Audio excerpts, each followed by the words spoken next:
To me, the most important issue is the nuclear issue, because I know President Obama said global warming is our biggest problem, and I would say that no, it's nuclear warming is our biggest problem by a factor of about 5 million.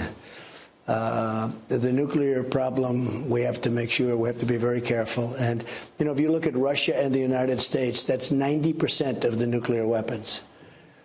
Two biggest nuclear powers. Start doing something and working on other countries. And he also said he wants to be very helpful with North Korea. We're doing well with North Korea. We have time. There's no rush. You know, it's been going on for many years. So that is new sound just coming in from the president speaking in his first interview with Fox News' Sean Hannity after the joint news conference with Vladimir Putin. Here now is Michael O Hanlon, Brooking Institution Foreign Policy Senior Fellow. What do you think of what you just heard there? I liked it better than what I heard in most of the other coverage today, which was, of course, the emphasis on President Trump essentially endorsing Putin's denial of any role in the election meddling of 2016. I think that was an unfortunate comment, the one I just referred to. However, by contrast, on this one, even though he decides to have a little bit of shadow boxing with President Obama, it was perfectly fair. It was on a good, substantive, important issue. And most of us who have studied U.S.-Russia relations for a long time do so largely because of what President Trump correctly said, that 90% of the world's weapons are in the hands of those two countries. So when he focuses on that kind of an issue, I think it helps explain the smarter half of his thinking on Russia policy, which is that we have to find a way to get along on the issues that are of such paramount importance to the future of the planet, even while we still have disagreements on other things. I wish President Trump had been a little bit tougher on the election meddling issue, but I'm glad to see him focus on the nuclear weapons issue as well. What is that achieved by calling it out there at the press conference to say, I mean, I think we all think, you know, Russia meddled in the election in order to create chaos and fighting, and they did a fantastic job at that.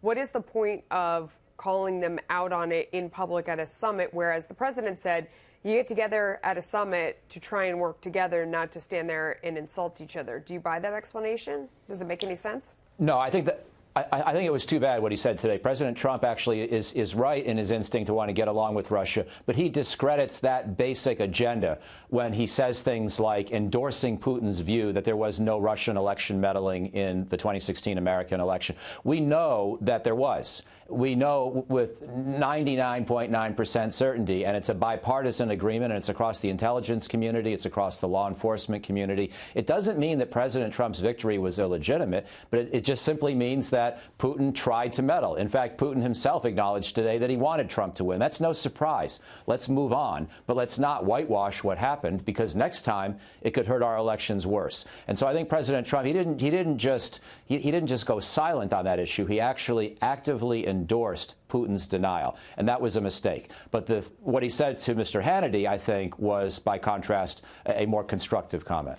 What do you think about the idea that really where he's trying to do battle is on energy, which is where Vladimir Putin gets all of his revenue to do all this other stuff in order to keep the country afloat, and that he's calling out European partners who are cooperating in that pipeline because, quite frankly, they want the natural gas, but that's what keeps him going?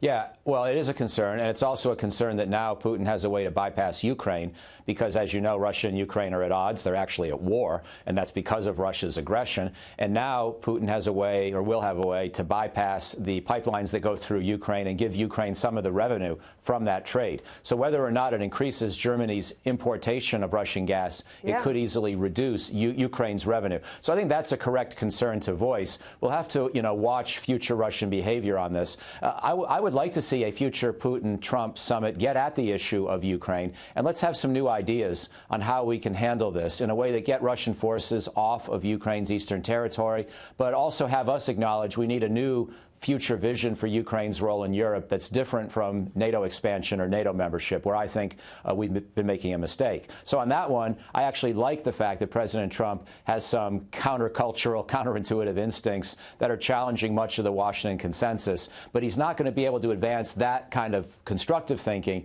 if he makes comments like he did today, denying Russia's meddling in the 2016 elections. No, those are great points. Michael O Hanlon, thanks for joining us.